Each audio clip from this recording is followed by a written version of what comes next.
Hello friends, welcome to Bismi Samayal. இன்னைக்கு நம்ம சேனல்ல ஒரு இன்ட்ரஸ்டிங்கான வீடியோ தான். ரொம்ப யூஸ்ஃபுல்லான கிச்சன் டிப்ஸும் வீட்டு குறிப்புகளும் பார்க்க போறோம். ஸோ வீடியோக்குள்ள போகிறதுக்கு முன்னாடி நம்ம வீடியோவை நீங்கள் ஃபர்ஸ்ட் டைம் பார்க்குறீங்கன்னா மறக்காமல் சப்ஸ்கிரைப் பண்ணிக்கோங்க. இப்போ நம்ம ஃபர்ஸ்ட் டிப் என்னங்கிறத பார்க்கலாம். இங்கே நான் எண்ணெய் பாட்டில் தான் எடுத்திருக்கேன். இந்த மாதிரி பாட்டிலெல்லாம் நம்ம எண்ணெய் வாங்கும்போது இது எல்லாத்தையுமே நம்ம யூஸ் பண்ணிக்கிறது இல்லை. இந்த பாட்டிலோட அடியில் பார்த்தீங்கன்னா கொஞ்சம் எண்ணெய் அப்படியே தேங்கி இருக்கும். ஸோ இதிலிருந்து ஒரு சொட்டு எண்ணெய் கூட வேஸ்ட் ஆகாத அளவுக்கு எல்லாத்தையும் எப்படி யூஸ் பண்ணிக்கிறதுன்னு பார்க்கலாம். இப்போ நான் குழம்பு தான் செய்ய போகிறேன். ஸோ பாத்திரத்தை கழுவி அடுப்பில் வச்சதுக்கப்புறமா அது சூடாகும்ல அந்த டைமில் இந்த மாதிரி ஒரு மரக்கரண்டி எடுத்துக்கங்க. இந்த கரண்டியை பாத்திரத்துக்கு மேலே நான் வைக்கிற மாதிரி வச்சுக்கோங்க. ஸோ கரண்டி கொஞ்சம் அகலமாக இருக்கணும், அதே சமயம் ஆடாமலும் இருக்கணும். இப்போது இந்த கரண்டிக்கு மேலே நம்ம வச்சுருக்க எண்ணெய் பாட்டிலை அப்படியே கவுத்தி வச்சிடலாம்.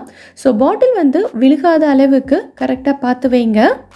பாத்திரம் சூடாகும் போது அந்த சூடு லைட்டாக பாட்டிலுக்குள்ளேயும் போகும். ஸோ பாட்டிலில் இருந்து எண்ணெய் ஃபுல்லாகவே நமக்கு டக்குன்னு கீழே வடிஞ்சிரும். பாட்டிலில் சைடில் ஒட்டியிருந்தது அடியில் இருந்தது எல்லாமே நமக்கு கம்ப்ளீட்டாக வந்துடும். ரொம்ப நேரம்லாம் வைக்க வேண்டியது இல்லை, ஒரே நிமிஷத்தில் உங்களுக்கு டக்குன்னு வேலை முடிஞ்சிடும். பாட்டிலில் எண்ணெய் ரொம்ப லைட்டாக இருக்கிற மாதிரி தான் இருந்தது, ஆனால் எவ்வளோ எண்ணெய் வந்திருக்கு பாருங்கள். இந்த எண்ணெய் பாட்டிலே ஃபுல்லாக க்ளீன் ஆயிடுச்சு, ஒரு சொட்டு எண்ணெய் கூட கிடையாது. ஸோ இதே மாதிரி நீங்களும் ட்ரை பண்ணி பாருங்கள். இப்போ நம்ம அடுத்த டிப் என்னங்கிறத பார்க்கலாம். இரும்பு தோசைகள் யூஸ் பண்ணுற நிறைய பேர் இதே பிரச்சனையை ஃபேஸ் பண்ணியிருப்பீங்க. என்ன அப்படின்னா, நம்ம தோசை ஊற்றும் போது ஓரத்தில் ஃபுல்லாக நல்லா ஒட்டிக்கிட்டு தோசை கல்லுலேருந்து சுத்தமாக எடுக்கவே வராது. அதுலேயும் நீங்கள் தோசை சுடுறதுக்கும் சப்பாத்தி போடுறதுக்கும் ஒரே கல் தான் யூஸ் பண்ணுறீங்க அப்படின்னா அடிக்கடி இந்த பிரச்சனை உங்களுக்கு வந்துக்கிட்டே இருக்கும். நான் ரெண்டுத்துக்கும் ஒரே கல் தான் யூஸ் பண்ணுறேன். ஸோ இதை ஒரு 2-3 நிமிஷத்துலேயே சூப்பராக சரி பண்ணிடலாம். தோசை அடுத்து நம்ம சுடும்போது நான்ஸ்டிக் பேனில் சுடுற மாதிரி ஒட்டாமல் சூப்பராக வரும். எப்படிங்கிறத பார்க்கலாம். ஃபர்ஸ்ட்டு இந்த தோசைக்கல்லை நம்ம நல்லா கழுவி எடுத்துடலாம். அதுக்காக ரொம்ப சோப் போட்டு தேய்ச்சி நீங்கள் கழுவிடக்கூடாது. ஃபர்ஸ்ட்டு வெறும் ஸ்க்ரப்பு போட்டு இதில் ஒட்டியிருக்கிறது எல்லாத்தையும் ஃபுல்லாக எடுத்துட்டு அடுத்து கொஞ்சமாக சோப் போட்டு ஒரு தடவை நல்லா ஃபுல்லாக கழுவி எடுத்துகிட்டு வந்துடுங்க. அடுத்து இந்த தோசைக்கல்லை மறுபடியும் ஸ்டவ்வில் வச்சுட்டு இதில் இருக்க தண்ணி எல்லாமே நல்லா வத்துற அளவுக்கு இதை சூடு பண்ணிக்கலாம். இந்த கல் சூடாயிட்டு இருக்கும் போதே நான் ஒரு சின்ன வெங்காயம் எடுத்திருக்கேன். இந்த சின்ன வெங்காயத்தில் மேலே இருக்க தலைப்பகுதியை மட்டும் லைட்டாக கட் பண்ணி எடுத்துட்டு ஒரு ஃபோர்க் வச்சு இந்த மாதிரி குத்தி எடுத்துக்கோங்க. தோசைக்கல் நல்லா சூடானதுக்கப்புறமா இதில் கொஞ்சமாக எண்ணெய் சேர்த்துக்கிறேன். நம்ம எப்போவுமே சமையலுக்கு யூஸ் பண்ணுற எண்ணெய் தான். ஒரு 1/4 டீஸ்பூன் அளவுக்கு மட்டும் சேர்த்தா போதும். அடுத்து நம்ம வெங்காயத்தை ஃபோர்க்கில் குத்தி எடுத்து வச்சுருக்கோம்ல, அதை வச்சு இந்த தோசைக்கல் ஃபுல்லாகவே நல்லா தேய்ச்சி விட்டுறலாம். எண்ணெய் சேர்க்காம வெறும் வெங்காயம் மட்டும் வச்சு நீங்கள் தேய்ச்சிங்கன்னா அந்தளவுக்கு ரிசல்ட் கிடைக்காது. ஸோ கொஞ்சமாக எண்ணெய் சேர்த்துட்டு நீங்கள் தேய்ச்சிக்கணும். எந்த இடத்துலலாம் உங்களுக்கு தோசை ரொம்ப ஒட்டுச்சோ அந்த இடத்துல முக்கியமாக நல்லா அழுத்தி தேய்ச்சி விட்டுக்கோங்க. சின்ன வெங்காயம் தான் யூஸ் பண்ணணும்னு அவசியம் கிடையாது. பெரிய வெங்காயத்தையும் இதே மாதிரி கட் பண்ணிவிட்டு யூஸ் பண்ணிக்கலாம். வெறும் கையில் பிடிக்காமல் இந்த மாதிரி ஃபோர்க்கில் குத்தி வச்சுருந்தோம் அப்படின்னா கை சுடாமல் இருக்கும். எல்லா இடத்துலையுமே நல்லா தேய்ச்சதுக்கப்புறமா இப்போ நான் தோசை ஊற்றி காட்டுறேன் பாருங்கள். மாவு ஊற்றுனதுக்கப்புறமா கொஞ்சமாக எண்ணெய் சேர்த்துக்கணும். தோசை ஓரத்துலலாம் அங்கங்கே பார்த்திங்கன்னா கல்லுலேருந்து தானாகவே எடுத்துகிட்டு வரும். நம்ம நான்ஸ்டிக்கெல்லாம் யூஸ் பண்ணும்போது எடுத்துகிட்டு வரோம்ல, அதே மாதிரி தான். ஸோ அந்த இடத்துல ஸ்டார்ட் பண்ணி நம்ம ஃபுல்லாகவே எடுத்து விட்டுறலாம். எவ்வளோ சூப்பராக கொஞ்சம் கூட ஒட்டாமல் வந்திருக்கு பாருங்கள். ஸோ இனி எப்போ உங்களுக்கு தோசைக்கல்லில் தோசை ஒட்டினாலும் பரவாயில்ல, இதே மாதிரி நீங்கள் செஞ்சுக்கலாம். ரொம்ப பெரிய ப்ராசஸ்லாம் கிடையாது. ஒரு 2 நிமிஷத்தில் இரும்பு தோசைக்கல்லை நீங்கள் நான்ஸ்டிக் மாதிரி மாற்றிக்கலாம். ஸோ ட்ரை பண்ணி பார்த்துட்டு எனக்கு கமெண்ட்டில் சொல்லுங்கள். இந்த டிப் உங்களுக்கு யூஸ்ஃபுல்லாக இருந்ததுன்னா வீடியோக்கு ஒரு லைக் கொடுங்க. இப்போ நம்ம அடுத்த டிப் என்னங்கிறத பார்க்கலாம். இங்கே நான் மாதுளம் பழம் தான் எடுத்திருக்கேன். பொதுவாகவே மாதுளம் பழத்துலேருந்து இதோட முட்டையெல்லாம் உரித்து வெளியில் எடுக்கிறது கொஞ்சம் கஷ்டமான வேலை தான், நிறைய டைம் எடுக்கும். இதனாலவே நிறைய பேர் அலுப்பு பட்டுக்கிட்டு இந்த மாதுளப்பழம் சாப்பிட்றதையே அவாய்ட் பண்ணியிருப்பீங்க. ஸோ ஒரே நிமிஷத்தில் இதில் இருக்கிற முட்டை எல்லாத்தையும் கொஞ்சம் கூட சிந்தாமல் செதறாமல் வெளியில் தெரிக்காமல் ஈஸியாக வெளியில் எடுத்துடலாம். எப்படிங்கிறத பார்க்கலாம். ஃபஸ்ட்டு இந்த பழத்தில் இருக்கக்கூடிய மேல் பகுதியை மட்டும் கட் பண்ணி எடுத்துக்கலாம். உள்ளே இருக்கக்கூடிய வெள்ளை வெள்ளையாக இருக்குல்ல அந்த தோல் ஃபுல்லாகவே நமக்கு வெளியில் தெரியணும். ஸோ அந்தளவுக்கு கட் பண்ணி எடுத்துக்கோங்க. இதை பார்க்கும்போதே உங்களுக்கு தெரியும்னு நினைக்கிறேன். இப்போது இதில் உள்ளே பார்த்திங்கன்னா ஒரு 5-6 பகுதிகளாக பிரிஞ்சிருக்கும். இடையில வெள்ளை கலரில் ரொம்ப மெல்லிசான தோல் இருக்கும். ஸோ அதில் வச்சு இப்போ நான் வீடியோவில் காட்டுற மாதிரி இந்த பழத்தோட தோல் பகுதியை மட்டும் நம்ம கட் பண்ணி விட்டுக்கலாம். கரெக்டாக அந்த வெள்ளை கலர் லைன் போகிற இடத்துல வச்சு நீங்கள் கட் பண்ணணும். அந்த இடத்துல கட் பண்ணால் தான் ஈஸியாக இருக்கும். மற்ற இடத்துலலாம் நீங்கள் கட் பண்ணிங்கன்னா அவ்வளோ ஈஸியாக இது உரிக்க வராது. ஸோ நல்லா கட் பண்ணதுக்கப்புறமா எல்லா பகுதியையுமே கையால் இந்த மாதிரி லைட்டாக பிரித்து விட்டுட்டிங்க அப்படின்னா நடுவில் தோல் மட்டும் பிரிஞ்சு வரும். இந்த பகுதியை மட்டும் நம்ம வெளியில் எடுத்துடலாம். அடுத்து இந்த மாதிரி ஒரு பவுல் எடுத்துட்டு கூடவே நல்லா வெயிட்டாக இருக்கிற மாதிரி ஒரு கரண்டியும் எடுத்துக்கோங்க. இப்போ இந்த கரண்டி வச்சு நம்ம கட் பண்ணியிருக்கிற பகுதி எல்லாத்துலேயுமே நல்லா அழுத்தி அடிச்சிங்க அப்படின்னா முத்தெல்லாமே உங்களுக்கு ஈஸியாகவே உதிர்ந்து வந்துடும். கொஞ்சம் நல்லா அழுத்தி தட்டணும். அப்போ தான் முத்து உங்களுக்கு ஈஸியாக உதிர்ந்து வரும். எல்லா இடத்துலையுமே நீங்கள் நல்லா அழுத்தி தட்டி விடணும்.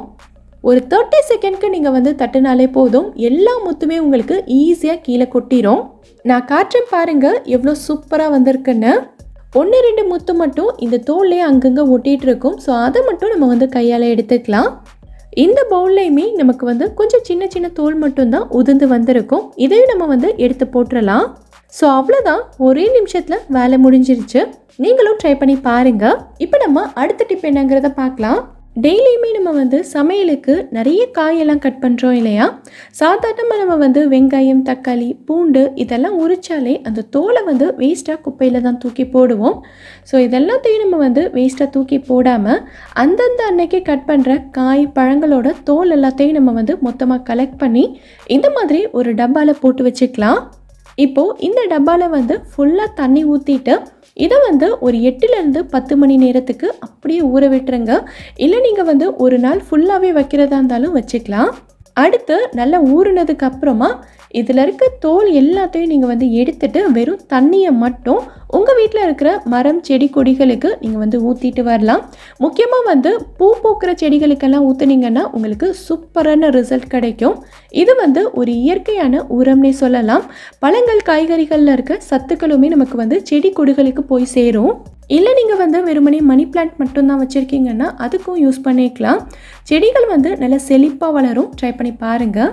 இப்போ நம்ம அடுத்த டிப் என்னங்கிறத பார்க்கலாம். நிறைய பேர் சப்பாத்தி, பூரிக்கெல்லாம் மாவு பிசையும் போது மாவு அந்த பாத்திரத்துலேயே ஃபுல்லாக ஒட்டிக்குது.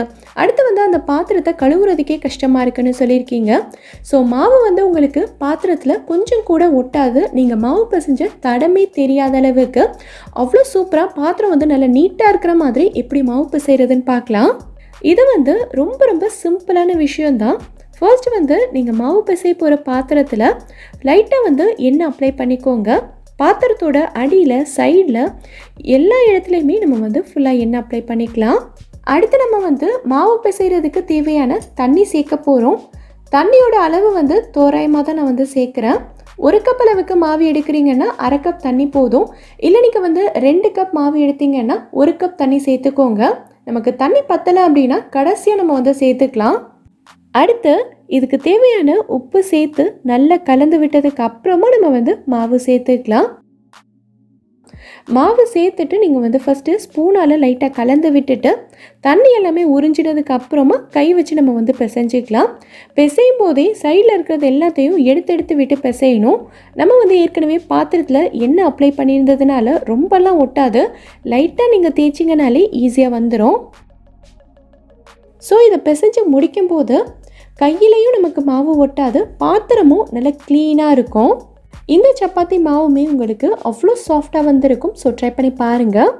இந்த டிப் உங்களுக்கு யூஸ்ஃபுல்லாக இருந்ததுன்னா எனக்கு கமெண்ட்டில் சொல்லுங்கள். இப்போ நம்ம அடுத்த டிப் என்னங்கிறத பார்க்கலாம். இங்கே நான் தக்காளி தொக்கு தான் எடுத்திருக்கேன். வெங்காயம், தக்காளி, மிளகாய் தூள்லாம் போட்டு சப்பாத்திக்கு நம்ம சைட் டிஷ் பண்ணுவோம் இல்லையா? அதுதான் காலையில் செஞ்சது கொஞ்சமாக மீந்து போச்சு. ஸோ இதை மறுபடியும் எப்படி ரீயூஸ் பண்ணிக்கலாங்கிறத இப்போ பார்க்கலாம்.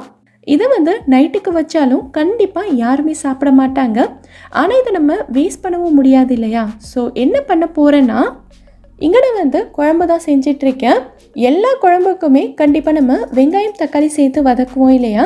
ஸோ அப்போ வந்து குழம்புக்கு வெங்காயம் கட் பண்ணும்போது கொஞ்சமாக கட் பண்ணிவிட்டு மீதிக்கு வந்து நம்ம இதையே சேர்த்துக்கலாம். ஆனால் வெங்காயம் தக்காளி எல்லாம் நல்லா வதக்குனதுக்கு அப்புறமா கடைசியாக இந்த தொக்கு சேர்த்தா போதும்.